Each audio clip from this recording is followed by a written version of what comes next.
They say everything in California is bigger its dreams, its disasters, and apparently, its political drama.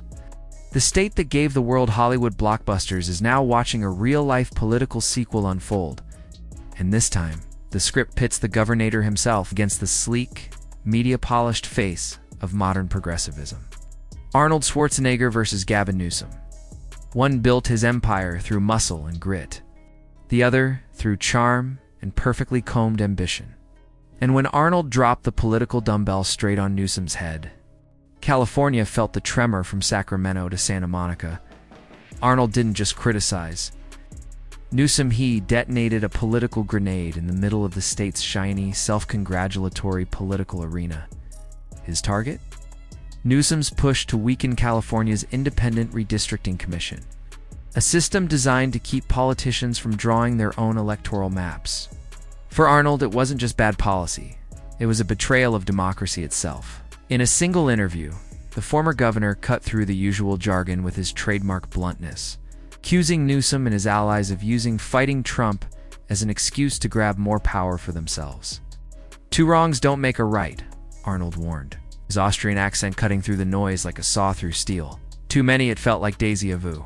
California once adored the action hero who promised to terminate politics as usual. Years later, he's still taking aim at the establishment, only this time. His opponent isn't a Hollywood villain, but a fellow. It's a Democrat-leaning celebrity governor who seems more interested in photo ops than policy. Newsom's slick speeches and careful image management make him look like the poster child of curated politics. But when the Terminator calls you out, no amount of perfect hair can save you from the burn. Arnold has always been a master of performance, but this was different.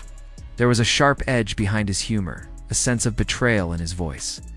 After years of watching California spiral into gridlock, homelessness, and sky-high costs, he'd clearly had enough.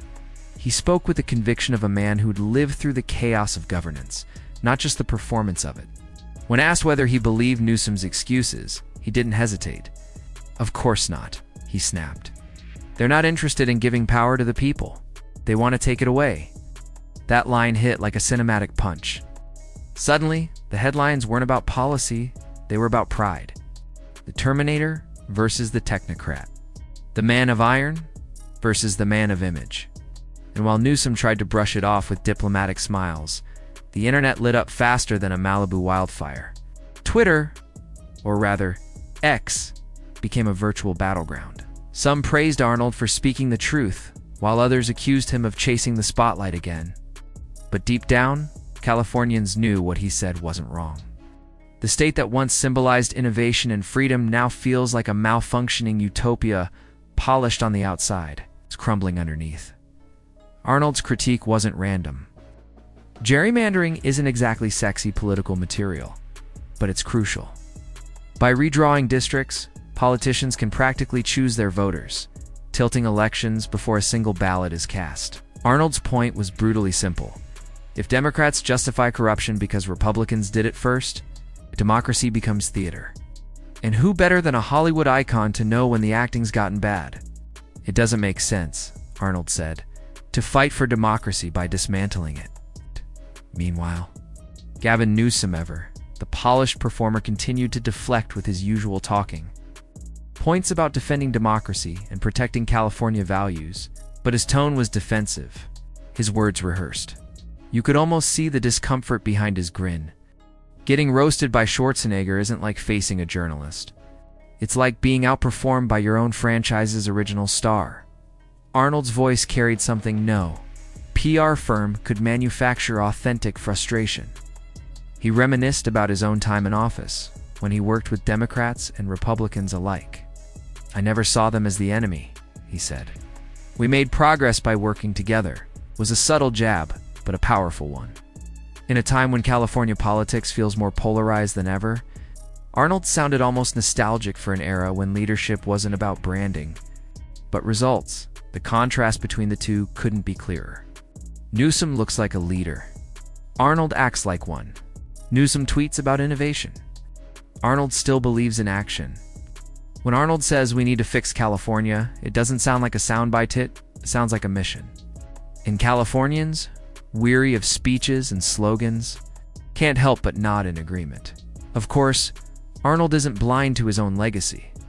He knows he helped create the age of celebrity politics, where charisma often trumps competence, but that's what makes his criticism sting even more. It's almost Shakespearean, the aging warrior watching his once proud kingdom fall into chaos under younger, flashier rulers. They talk about fighting Trump, he said, but all they're fighting for is more power. It was the kind of brutal honesty that modern politicians avoid, like a camera without filters. For all the theatrics, there's an emotional core here too. Arnold's not just angry, he's disappointed. You can tell he still loves California, the state that made him a star, a leader, and a legend. Watching it crumble under the weight of bad policies and inflated egos must feel like watching an old friend self-destruct. His return to the spotlight wasn't for attention, it was for intervention. The Terminator had seen enough, and yet Newsom's response, or lack thereof, speaks volumes. He stayed cool, offering polite platitudes about collaboration and mutual respect, the kind of political small talk that means nothing but sounds polished enough to survive a news cycle. But his silence didn't fool anyone. Getting publicly criticized by a former governor with global fame isn't something you shrug off, especially when that governor once held your job and arguably did it better. The symbolism is almost poetic. One represents the California that built, dreamed, and conquered. The other represents the California that lectures, tweets, and deflects. One lifted weights. The other lifts talking points. It's the old guard versus the new face of the same broken system. And in this battle, authenticity trumps aesthetics every time. Arnold's message wasn't just about gerrymandering. It was about honesty. About cutting through the polished nonsense that dominates modern politics. His unfiltered bluntness reminded people what leadership used to sound like before it got focus grouped to death. Stop pretending to save the world, his tone implied. Just fix California. First, it was a simple truth that resonated deeply because it came from someone who's seen both sides of fame and politics and knows how easily both can rot from within. By the time the media cycle had moved on, one image remained: Arnold, smirking behind his sunglasses, wearing a shirt that read "F the politicians,"